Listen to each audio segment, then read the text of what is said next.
उत्तर प्रदेश के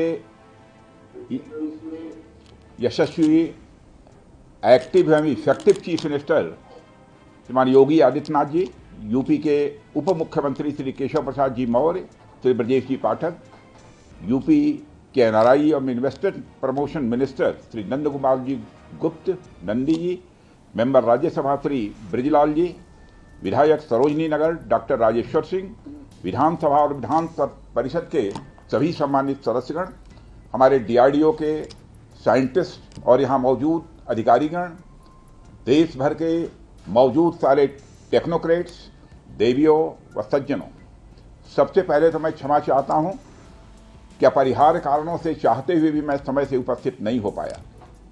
मैं जानता हूँ कि हमारे मुख्यमंत्री योगी जी को बहुत ही आवश्यक कार्यक्रम से गोरखपुर जाना था, लेकिन केवल इस कार्यक्रम की महत्ता को समझते हुए इसमें उनको विलंब हुआ है, फिर भी वो यहाँ पर मौजूद हैं। साथियों, आज लखनऊ में BrahMos integration and testing facility centre के उद्घाटन के शुभ अवसर पर मैं आप सबसे बातचीत करते हुए बेहद प्रसन्नता की अनुभूति कर रहा हूँ। मेरी बड़ी इच्छा थी कि मैं स्वयं उपस्थित होकर आप सबके बीच मैं रहूं, आप सबसे मैं सीधा संवाद करूं, पर मैं क्यों नहीं आ पाया, यह बात आप सभी जानते हैं। अभी जिस परिस्थिति से हम गुजर रहे हैं उसे देखते हुए मेरा दिल्ली में रहना यह अति आवश्यक था। इसलिए मैं वीडियो कॉन्फ्रेंसिंग के माध्यम से आप सभी से जुड़ रहा हूं। मैं भले ही आपके बीच नहीं आया, लेकिन अपने उत्साह के माध्यम से आप मुझ तक जरूर पहुंच गए हैं। यह अपने आप में एक संदेश है कि चाहे हम किसी भी परिस्थिति में रहें, यह देश चलता रहेगा और हमारा काम नहीं रुकेगा। किसी भी स्थिति में हमारा संवाद नहीं टूटेगा। साथियों, आज का दिन हमारे शहर लखनऊ और हमारे राज्य उत्तर प्रदेश और हमारे पूरे देश के लिए एक ऐतिहासिक दिन है। आज का दिन मैं समझता हूं उस शक्ति की आराधना का दिन है जो हमारी सेनाओं को संबल प्रदान करती है, जो हमारी सेनाओं में निहित होकर दुश्मन पर कहर बरसाती है। आज का दिन मेरे लिए व्यक्तिगत रूप से बहुत ही महत्वपूर्ण है, क्योंकि मैंने अपने शहर लखनऊ के लिए एक सपना देखा था कि मेरा शहर भारत के डिफेंस सेक्टर को मजबूत करने में एक बड़ा योगदान दे। वह सपना अब पूरा हो रहा है। साथियों, BrahMos integration and testing facility का उद्घाटन इसलिए भी महत्व रखता है क्योंकि आज का दिन बहुत ही खास है। आप सब तो जानते ही हैं कि आज नेशनल टेक्नोलॉजी डे है। आज ही के दिन 1998 में श्रद्धेय अटल बिहारी वाजपेयी जी के नेतृत्व में हमारे वैज्ञानिकों ने पोखरण में परमाणु परीक्षण करके दुनिया को भारत की ताकत दिखाई थी। और वह परीक्षण हमारे साइंटिस्ट, इंजीनियर्स, डिफेंस पर्सनल और कई अन्य स्टेक होल्डर्स के अथक प्रयासों का ही परिणाम था। यह हमारे वैज्ञानिकों तथा इंजीनियर्स को मान्यता देने, उनको रिकॉग्नाइज करने और उनके कंट्रीब्यूशन को एक्नॉलेज करने का दिन है। मुझे अच्छी तरह याद है जब मैंने इसका शिलान्यास किया था, उस समय माननीय मुख्यमंत्री श्री योगी आदित्यनाथ जी भी थे। उस दौरान मैंने यह इच्छा जाहिर की थी कि जितनी जल्दी हो सके इस प्रोजेक्ट को पूरा कर लिया जाए। और मुझे यह देखकर बेहद खुशी हुई कि आप लोगों ने मेरी भावना का सम्मान रखा और महज 40 महीने में इस प्रोजेक्ट को पूरा करके दिखाया। आज हमारे आसपास जैसी परिस्थितियां हैं उसे देखते हुए ये बेहद जरूरी हो जाता है कि हम अपने लक्ष्यों को ऐसे ही समयबद्ध तरीके से पूरा करते रहें। इस मौके पर मैं उत्तर प्रदेश के माननीय मुख्यमंत्री श्री योगी आदित्यनाथ जी का विशेष आभार प्रकट करता हूं। यदि इतने कम समय में ब्रह्मोस की इंटीग्रेशन एंड टेस्टिंग फैसिलिटी की स्थापना हो सकी तो इसके पीछे योगी जी का बहुत बड़ा योगदान है। मैं डीआरडीओ, हमारे वैज्ञानिक, हमारे इंजीनियर्स और इस प्रोजेक्ट से जुड़े हर व्यक्ति और संस्था को मैं हृदय से बधाई देता हूं। आप लोगों ने दिन रात मेहनत करके इस इंटीग्रेशन एंड टेस्टिंग फैसिलिटी को खड़ा किया है। देश भर के वैज्ञानिक, इंजीनियर्स और युवाओं का योगदान हमें इस फैसिलिटी सेंटर में देखने को मिलेगा। मैं आपकी मेहनत और लगन को नमन करता हूं। साथियों, हमारी सरकार जब उत्तर प्रदेश में डिफेंस कॉरिडोर के विजन को लेकर आगे बढ़ी थी तो उस समय हमारे सामने अनेक बड़े लक्ष्य थे। उन तमाम लक्ष्यों में से हमारा एक उद्देश्य यह भी था कि हम उत्तर प्रदेश को एक बार फिर देश के प्रोडक्शन सेंटर के रूप में डेवलप करें। यूपी डिफेंस कॉरिडोर लखनऊ सहित कानपुर, झांसी, चित्रकूट, आगरा और अलीगढ़ से होकर गुजरता है और ये सभी नोड्स आने वाले समय में विकास के नए केंद्र बनकर उभरेंगे। साथियों, एक उदाहरण मैं आपके सामने रखूं तो आप में से बहुत लोगों को पता होगा, एक समय कानपुर और आसपास का क्षेत्र प्रोडक्ट्स की मैन्युफैक्चरिंग के लिए जाना जाता था। आर्थिक रूप से यह क्षेत्र बहुत ही समृद्ध था। इसे मैनचेस्टर ऑफ द ईस्ट कहा जाता था। लेकिन आज़ादी के बाद अनेक कारणों से आर्थिक प्रगति की राह में यह क्षेत्र पिछड़ता गया और कहीं पीछे छूट गया। मैं उन कारणों में तो नहीं जाना चाहूँगा, पर कहना यह चाहता हूँ कि यूपी डिफेंस कॉरिडोर के निर्माण के बाद यह क्षेत्र फिर से एक बार अपने पुराने वैभव को प्राप्त करने की ओर आगे बढ़ चला है। मुझे इसमें कोई संदेह नहीं है कि कानपुर विकास की उन ऊंचाइयों को छुएगा जो दुनिया के विकसित क्षेत्रों के लिए अनुकरणीय होगा। कल को वेस्ट में कोई क्षेत्र जब बहुत अधिक प्रगति करेगा तो उसे कानपुर ऑफ द वेस्ट कहा जाएगा। इसी प्रकार डिफेंस इंडस्ट्रियल कॉरिडोर के सभी नोड्स को डेवलप करने के लिए हम पूरी तरह से कमिटेड हैं। मुझे यह भी बतलाया गया है कि अभी उत्तर प्रदेश डिफेंस कॉरिडोर में aircraft manufacturing, UAV, drones, ammunitions, composite and critical materials, small arms, textile तथा पैरासूट आदि में मेजर इन्वेस्टमेंट किए गए हैं। एक अच्छी बात यह है कि इस डिफेंस कॉरिडोर में हमें पब्लिक सेक्टर और प्राइवेट सेक्टर दोनों की ही बड़ी अहम भागीदारी दिखाई दे रही है। साथियों, जब मैं प्राइवेट सेक्टर की भागीदारी की बात कर रहा हूं तो मुझे यह बताते हुए बड़ी खुशी हो रही है कि लखनऊ में ही पीटीसी इंडस्ट्रीज लिमिटेड द्वारा titanium and super alloy material plants की शुरुआत की जा रही है। इसके अलावा 7 एडिशनल क्रिटिकल प्रोजेक्ट्स की भी नींव इस समय रखी जा रही है। यह निश्चित रूप से रक्षा क्षेत्र में भारत की आत्मनिर्भरता की गति को और तेज करेगा। मैं इसके लिए श्री सचिन अग्रवाल को भी बधाई देना चाहता हूं। हमारा सपना है कि उत्तर प्रदेश दुनिया के टॉप डिफेंस प्रोडक्शन और एक्सपोर्ट डेस्टिनेशन के रूप में जाना जाए। आज जो ब्रह्मोस फैसिलिटी शुरू हो रही है, मैं समझता हूं वह यूपी डिफेंस कॉरिडोर का यह गौरव होगा। यह सिर्फ उत्तर प्रदेश का ही नहीं बल्कि देश का सबसे बड़ा BrahMos integration and testing facility centre है। यह रक्षा क्षेत्र में भारत की आत्मनिर्भरता के प्रयास को भी मजबूती प्रदान करेगा। साथियों, जहां तक ब्रह्मोस का प्रश्न है तो आप सभी यह जानते हैं कि ब्रह्मोस दुनिया के सबसे तेज सुपरसोनिक क्रूज मिसाइल्स में से एक है। ब्रह्मोस सिर्फ एक हथियार नहीं है बल्कि यह अपने आप में एक मैसेज है। मैसेज हमारी आर्म्ड फोर्सेस के स्ट्रेंथ का है। मैसेज दुश्मन के प्रति हमारी डेटरेंस का है, प्रतिरोधक क्षमता का है। मैसेज हमारी बॉर्डर्स की सेफ गार्डिंग के हमारी प्रतिबद्धता का है। साथियों, पोखरण परमाणु परीक्षण में महत्वपूर्ण योगदान देने वाले मिसाइल मैन और हमारे पूर्व राष्ट्रपति डॉक्टर एपीजे अब्दुल कलाम ने यह कहा भी था कि unless India stands up to the world, no one will respect us in this world. Fear has no place, only strength respects strength.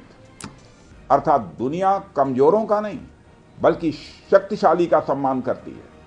उनका विजन था कि हमें अपनी ताकत को और मजबूत करना होगा। जब तक कोई देश ताकतवर नहीं होगा, दुनिया उसका सम्मान नहीं करेगी। आज भारत दुनिया के सबसे शक्तिशाली राष्ट्रों में से एक है। हम लगातार अपनी ताकत और बढ़ा रहे हैं। और मैं समझता हूं कि आज जो फैसिलिटी सेंटर शुरू हो रहा है यह भारत की शक्ति को और मजबूत करने में सहायक होगी। साथियों, यह केवल एक फैक्ट्री का उद्घाटन भर नहीं है, बल्कि मैं समझता हूं कि रक्षा क्षेत्र में भारत की आत्मनिर्भरता की दिशा में एक बहुत बड़ा कदम है। उत्तर प्रदेश डिफेंस इंडस्ट्रियल कॉरिडोर बनने के पश्चात उत्तर प्रदेश के इंडस्ट्रियल डेवलपमेंट का एक नए सिरे से श्री गणेश हो चुका है। इस डिफेंस कॉरिडोर में अब तक कुल 180 के लगभग एमओयूज साइन किए जा चुके हैं, जिसमें 34,000 करोड़ रुपए का इन्वेस्टमेंट प्रपोज्ड है। आपको यह जानकर खुशी होगी कि अभी तक इस कॉरिडोर में 4,000 करोड़ रुपए का इन्वेस्टमेंट किया भी जा चुका है। साथियों, टेक्नोलॉजी डे के दिन इस हाई टेक्नोलॉजी प्लेटफॉर्म फैसिलिटी को इनागुरेट करना अपने आप में एक लैंडमार्क डे है, परंतु इसके साथ साथ यह भारत की नई इनोवेटिव एनर्जी को भी दिखाता है, जिसको हमने पिछले कुछ सालों में गति देने का प्रयास किया है। हम सब जानते हैं कि इस समय टेक्नोलॉजी के क्षेत्र में, खासकर critical high and frontier technology के क्षेत्र में बड़ी तेजी से बदलाव आ रहा है। चाहे सिविल सेक्टर हो या डिफेंस सेक्टर, आज रोज नई नई टेक्नोलॉजी सभी प्रकार के प्रोडक्ट्स या सर्विसेज में क्रांतिकारी परिवर्तन ला रही हैं। हमारे जीवन का कोई भी ऐसा कार्य क्षेत्र नहीं है जहां टेक्नोलॉजी हमें डिसरप्टिव तरीके से प्रभावित न कर रही हो। दुनिया के हर क्षेत्र में इस टेक्नोलॉजी क्रांति ने एक ऐसी उथल पुथल मचा रखी है जहां पुराने सारे अब तक के स्थापित जो नोशंस हैं, धारणाएं हैं, वह तेजी से बदल रही हैं और ऐसे नए परिवर्तनों का आगाज हो रहा है जिसके बारे में पहले हम सोच भी नहीं सकते थे। ऐसे में नेशनल टेक्नोलॉजी डे एक खास महत्व रखता है और इस खास दिन पर डिफेंस के क्षेत्र में एक हाई टेक्नोलॉजी फैसिलिटी को उद्घाटन करना मेरे, आपके और हम सब के लिए एक गौरव का विषय है। साथियों, ब्रह्मोस भारत और रूस के हाईएस्ट डिफेंस टेक्नोलॉजी का एक संगम है। जिस तरह हमारा उत्तर प्रदेश प्रयाग स्थित संगम के लिए दुनिया भर में जाना जाता है, उसी तरह आने वाले समय में लखनऊ भी इस टेक्नोलॉजी के संगम के लिए जाना जाएगा और यह संगम कई अनेक विशेषताओं को अपने अंदर समाहित करता है। आने वाले समय में यह रोजगार के सीधे यानी डायरेक्ट और इनडायरेक्ट अवसर पैदा करेगा। मुझे यह भी विश्वास है कि आने वाले समय में यह क्षेत्र एक ग्रोथ पोल के रूप में उभर कर सामने आएगा। साथियों, ब्रह्मोस जैसे कॉम्प्लेक्स सिस्टम की एक खास विशेषता होती है और यह सिस्टम अनेक प्रकार के सब सिस्टम, कंपोनेंट्स और पार्ट्स से बने होते हैं जिन्हें किसी भी एक जगह पर निर्मित करना संभव नहीं होता। यह सभी अलग अलग पार्ट्स इतने विशेष होते हैं, स्पेशलाइज्ड होते हैं, इनमें से हर एक को बनाने के लिए हाईली स्किल्ड मैन पावर और हाई टेक्नोलॉजी वाले हथियार, औजार, टूल्स की आवश्यकता होती है। आपको मैं यह बताना चाहूंगा कि हमारी डिफेंस इंडस्ट्री के अंदर देश भर में, चाहे वह डीपीएसयू हो या प्राइवेट सेक्टर की इंडस्ट्रियल यूनिट्स हो या जहां भी स्थापित होती हैं, वहां अपने साथ साथ एमएसएमई यानी छोटी औद्योगिक इकाइयों का एक एंसिलरी इंडस्ट्रियल बेस भी निर्मित करती हैं और इन एंसिलरी इंडस्ट्रियल बेस से पूरे इलाके का एक सामाजिक आर्थिक विकास होता है। मेरा मानना है कि यह फैसिलिटी सेंटर भी वही भूमिका निभाएगा। और साथियों, जैसा कि आप सब जानते हैं, चाहे भारत सरकार हो या राज्य सरकार, हमारी नीति एकदम साफ है। Make in India, make forward. हमारे लिए रक्षा क्षेत्र में आत्मनिर्भरता का अर्थ बहुत व्यापक है। हम इस विचार के साथ आगे बढ़ रहे हैं कि हमें खुद के लिए तो आर्म्स एंड इक्विपमेंट बनाना ही है, साथ ही साथ में पूरी दुनिया को एक्सपोर्ट भी करना है। साथियों, दुनिया की मिलिट्री मार्केट में अपार संभावनाएं हैं। हाल ही में मैं Stockholm International Peace Research Institute की एक रिपोर्ट पढ़ रहा था। उसमें उन्होंने यह बताया है कि वर्ल्ड मिलिट्री एक्सपेंडिचर 2024 में बढ़कर $2,718 बिलियन हो गया है। आप सोचिए, आर्म्स एंड इक्विपमेंट का इतना बड़ा मार्केट हमारी राह देख रहा है। इसलिए हमें बेहद मजबूती से भारत को दुनिया के लिए एक अट्रैक्टिव डिफेंस प्रोडक्ट हब के रूप में विकसित करने की ओर आगे बढ़ना ही होगा। आज का दिन उस विचार की तरफ बढ़ाया गया हमारा एक और ठोस कदम है। इन सारी चीजों ने मिलाकर उत्तर प्रदेश में डेवलपमेंट का एक इकोसिस्टम तैयार किया है। इसी कारण हम उत्तर प्रदेश में डिफेंस कॉरिडोर का भी निर्माण कर पाए। हमने लखनऊ में डिफेंस एक्सपो का भी आयोजन किया। हमने डीआरडीओ के टेस्टिंग सेंटर DTTC की भी स्थापना की। और आज जिस ब्रह्मोस फैसिलिटी का उद्घाटन यहाँ हो रहा है, इस फैसिलिटी की शुरुआत से ही लगभग 500 डायरेक्ट और 1000 इनडायरेक्ट रोजगार सृजित होंगे। यह भी कहीं न कहीं उस इकोसिस्टम के कारण ही संभव हो पाया है जो श्री योगी आदित्यनाथ जी ने यहां डेवलप किया है।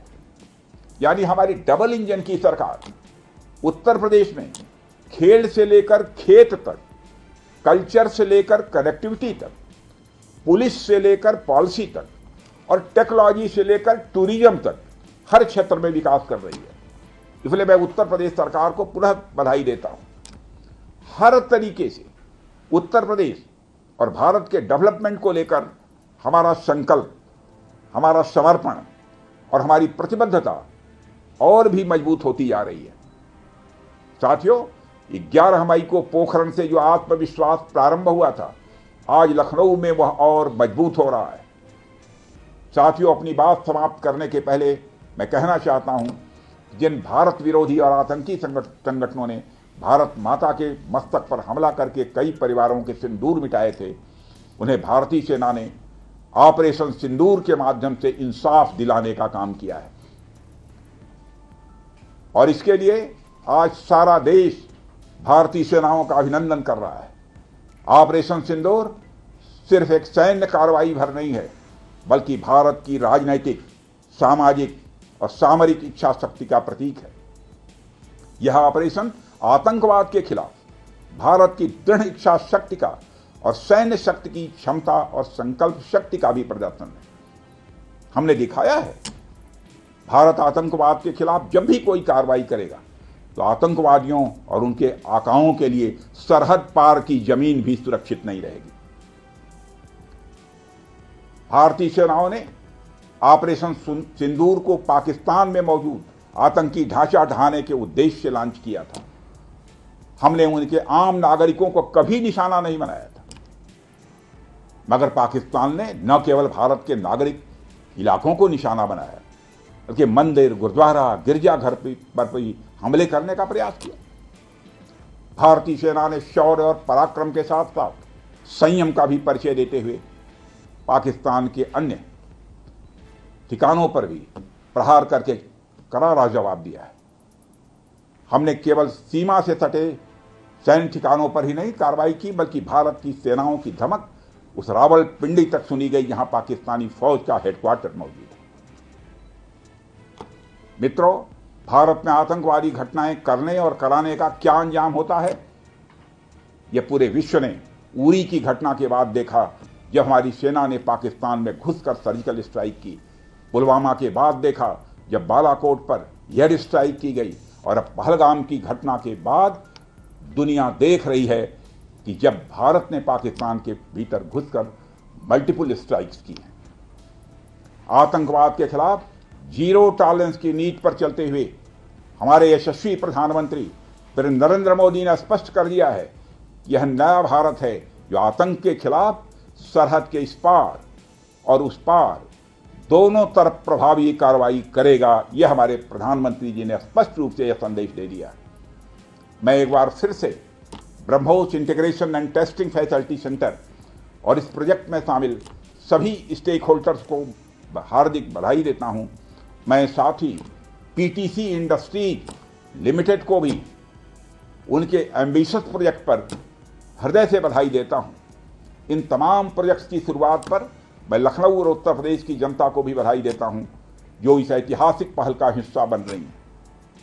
अंत में मैं आप सभी का आभार प्रकट करते हुए अपनी बात को समाप्त करना चाहता हूं और आप सभी से मैं खेद भी व्यक्त करता हूं कि निर्धारित समय पर मैं इस कार्यक्रम में उपस्थित नहीं हो सका, लेकिन देर आया दुरुस्त आया। आप सबको बहुत बहुत धन्यवाद। जय हिंद। प्रभातखबर.com, विश्वास वही, रफ्तार नहीं।